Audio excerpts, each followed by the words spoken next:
Hello friends, welcome to study with Kashi. Friends, आज की video में हम class 12th chemistry 2025 board exam के इंपॉर्टेंट क्वेश्चन को करने वाले हैं। फ्रेंड्स, आज की वीडियो बहुत ज़्यादा इंपॉर्टेंट होने वाली है क्योंकि आज की वीडियो में हम हेनरी के नियम को करने वाले हैं जो कि हमारे बोर्ड एग्जाम में 5 मार्क्स में पूछा जाता है। तो चलिए फ्रेंड्स, हम अपनी वीडियो को स्टार्ट करते हैं। देखिए, हम यहाँ पर लिखते हैं हेनरी के नियम के अनुसार, यानी कि हेनरी के नियम के अनुसार स्थिर ताप पर किसी गैस की द्रव में विलेयता गैस के दाब के क्या होती है, समानुपाती होती है। स्थिर ताप यानी कि कांस्टेंट टेम्परेचर पर हमारे किसी गैस की द्रव में जो विलेयता होती है वो गैस के दाब के क्या होती है, समानुपाती होती है। जैसे कि आप यहाँ पर देखिए, चित्र के माध्यम से समझिए। यहाँ पे हमने क्या ले लिया, यहाँ पर कोई विलायक है।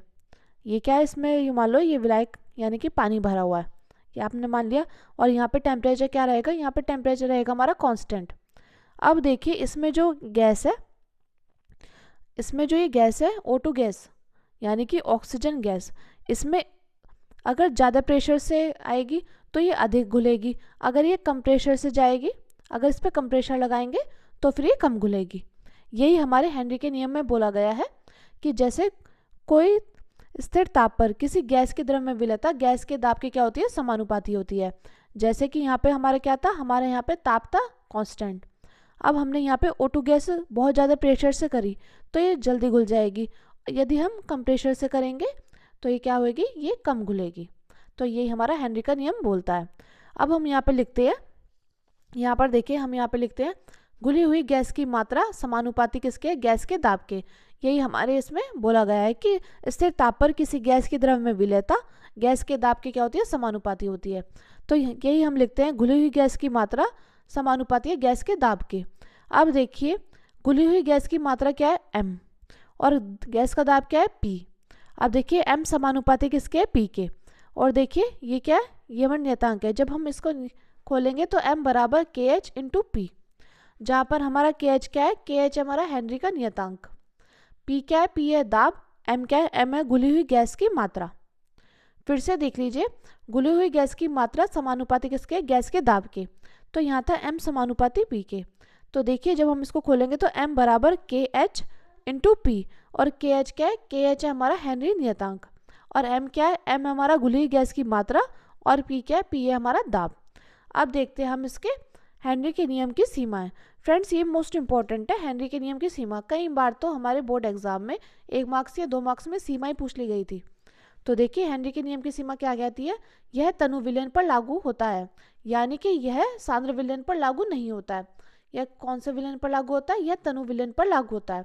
अगला देखिए, अगला है हेनरी का नियम निम्न दाब व उच्च ताप पर कार्य करता है। हेनरी का नियम निम्न दाब व उच्च ताप पर कार्य करता है।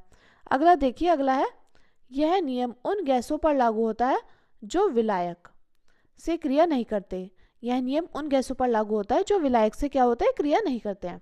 तो देखिए हेनरी के नियम की सीमा कौन कौन सी थी, यह तनु विलयन पर लागू होता है, यानी कि सांद्र विलयन पर यह लागू नहीं होता है। हेनरी का नियम निम्न दाब व उच्च ताप पर कार्य करता है। यह नियम उन गैसों पर लागू होता है जो विलायक से कार्य से क्रिया नहीं करते। अब देखिए फ्रेंड्स, बात आती है इसके अनुप्रयोग की। देखिए फ्रेंड्स, इसके अनुप्रयोग भी मोस्ट इंपॉर्टेंट है, और ये भी कई बार हमारे बोर्ड एग्जाम में सीधा सीधा पूछ लिया गया था 2 मार्क्स में कि हेनरी के नियम के अनुप्रयोग बताइए। तो आपको इसके अनुप्रयोग पता होने चाहिए। पहला इसका गोताखोर द्वारा सांस लेने पे। गोताखोर बोलते हैं जो तालाब में तैरते हैं उनको बोलते हैं गोताखोर। तो गोताखोर द्वारा सांस लेने में। दूसरा है शीतल पेय पदार्थों के उत्पादन में। तीसरा है फेफड़ों की क्रियाविधि में। चौथा है पहाड़ों पर पर्वतारोही द्वारा सांस लेने में।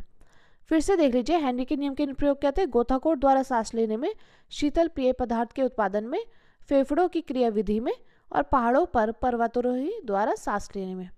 अब देख लीजिए फ्रेंड्स, हम इसका एक बार क्विक रिवीजन कर लेते हैं। यहाँ पर देखिए हमने हेनरी के नियम में क्या पढ़ा था, यहाँ पर देखिए हमने पढ़ा था हेनरी के नियम के अनुसार स्थिर ताप पर किसी गैस की द्रव में विलेयता गैस के दाब की क्या होती है, समानुपाती होती है। देखिए, और आपको इस नियम को रटने की जरूरत नहीं है, आप 102 बार पढ़ोगे तो आपको अच्छे से याद हो जाएगा, क्योंकि रटा हुआ तो हम अपने एग्जाम में भूल जाते हैं।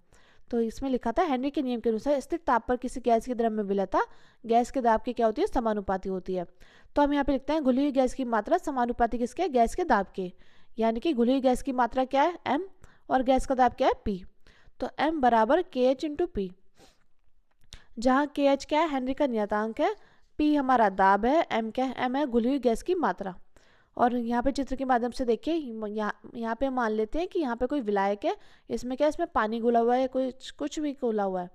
तो अब हम इसमें क्या करेंगे, अब हम इसमें स्थिर ताप यानी कि कांस्टेंट टेम्परेचर पर O2 गैस प्रोवाइड करेंगे। O2 गैस अगर हम ज़्यादा प्रेशर से प्रोवाइड करेंगे तो ये ज़्यादा जल्दी घुलेगी, O2 गैस अगर हम कम प्रेशर से प्रोवाइड करेंगे तो ये कम घुलेगी। अब देखिए बात आती है हेनरी के नियम की सीमाओं की। तो यह तनु विलयन पर लागू होता है। हेनरी का नियम निम्न दाब व उच्च ताप पर कार्य करता है और यह नियम उन गैसों पर लागू होता है जो विलयन से क्रिया नहीं करते। अब देखिए फ्रेंड्स, हमारा अगला क्वेश्चन क्या है, हेनरी के नियम के अनुप्रयोग गोताखोर द्वारा सांस लेने में, शीतल पेय पदार्थ के उत्पादन में, फेफड़ों की क्रियाविधि में और पहाड़ों पर पर्वतारोही द्वारा सांस लेने में। तो फ्रेंड्स, ये था हमारा मोस्ट इंपॉर्टेंट नियम, हेनरी का नियम, जो कि हमारे बोर्ड एग्जाम में 5 मार्क्स से पूछा जाता है। मैं उम्मीद करती हूँ फ्रेंड्स आपको वीडियो अच्छी लगी होगी। अगर आपको वीडियो अच्छी लगी तो प्लीज़ हमारे चैनल को सब्सक्राइब कीजिए और वीडियो को लाइक शेयर कमेंट जरूर कीजिएगा। Thank you, thanks for watching. और एक प्यारे सा कमेंट जरूर कीजिएगा क्योंकि आपका कमेंट मेरे लिए मोटिवेशन काम करता है। और फ्रेंड्स, बस आज की वीडियो में इतना ही। Thank you, thanks for watching.